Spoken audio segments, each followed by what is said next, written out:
Hey, this is Rob Eno with Conservative Review, and you've heard the talking pundits all over the internet, all over TV. You've probably read stuff all day, trying to make sense at what happened in Virginia last night, where Ed Gillespie lost by 9 points, it seems. Could be up, could be down.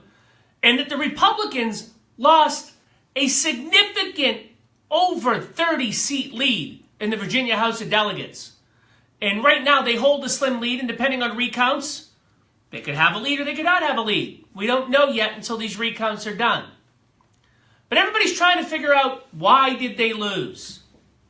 Is it because Trump's mean and Trump's brash and the resistance got stronger? Is it because Ed Gillespie wanted to keep Confederate statues up? No. The reason's simple.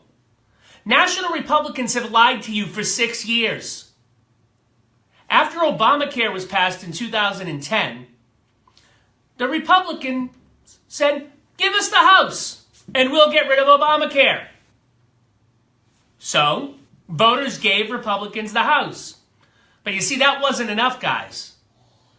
Then they had to give Republicans the Senate, because just having the House wasn't enough. So in 2013, Mitch McConnell strode on stage at CPAC with a whole stack of what the Obamacare regulations were behind him.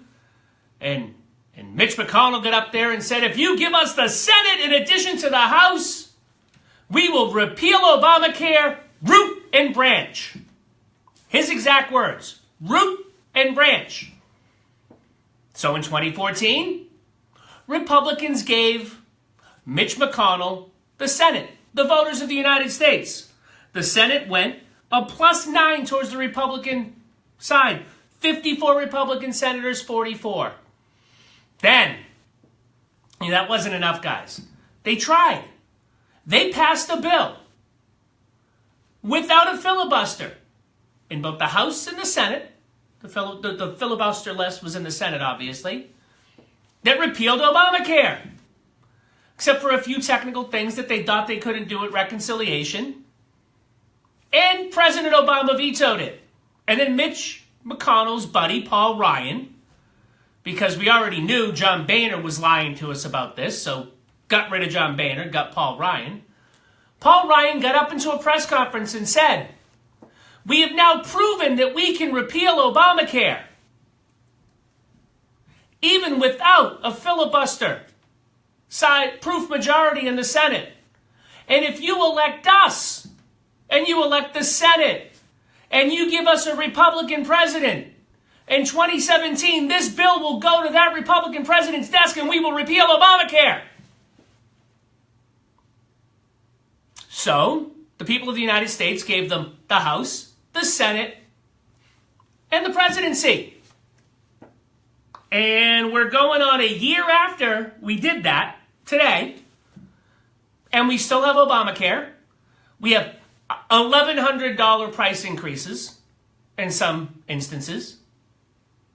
That's per month, not per year, for some families. But we haven't repealed Obamacare.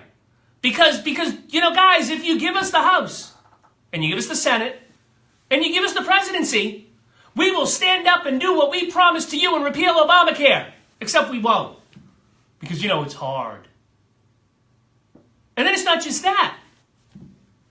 They said that they would give us the biggest tax cut in the history of tax cuts. This tax cut, in the words of Donald Trump, will be so huge, you may get sick of the tax cut. Well, what we've come to find out is they've done some twinkling here and there. They've gotten rid of big deductions.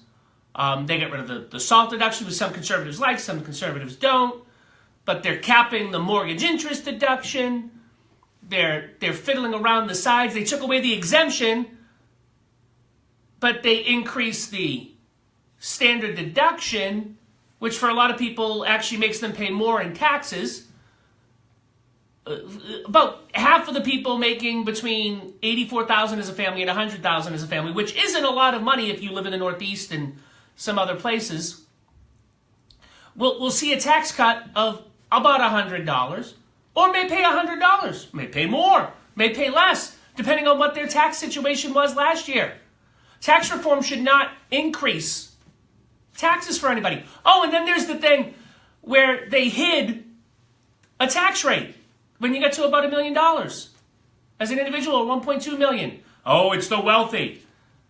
But it's a stealth tax rate. They call it a bubble tax, a clawback, because you got all that benefit down at the 12% level. It's not a broad-based tax cut.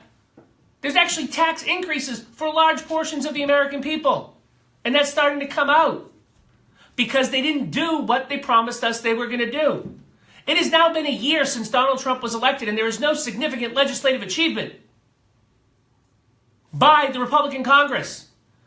That if we gave them the Republican Congress, the Republican Senate, and a Republican president, things would get done. Barack Obama didn't waste that year, but the Republicans did. That's why we lost in Virginia. That's why Republicans lost in Virginia. It's because the base didn't come out because they're sick and tired of getting lied to, and the House of Delegates members in Virginia were the beneficiary of that. Is next year going to be just as bad as it was last night? If the Republican Congress doesn't do what they say they're going to do, of course it's going to be. And then you've got, this is just coming across. This is great. A top GOP senator, which is unbelievable, said, because of the losses last night, we're probably not going to be able to do tax reform. What?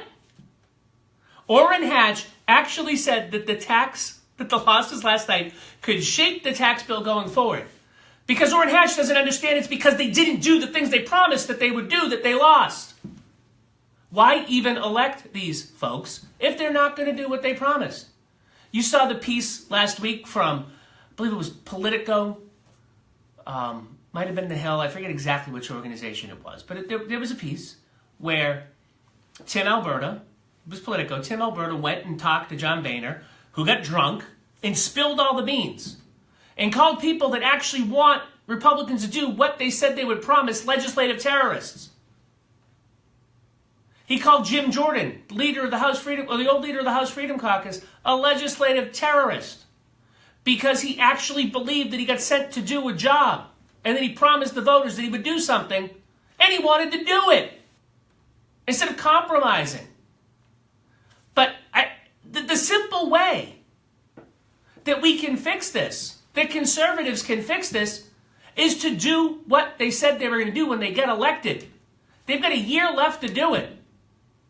If they turn course and do what the voters put them there to do, they'll get reelected.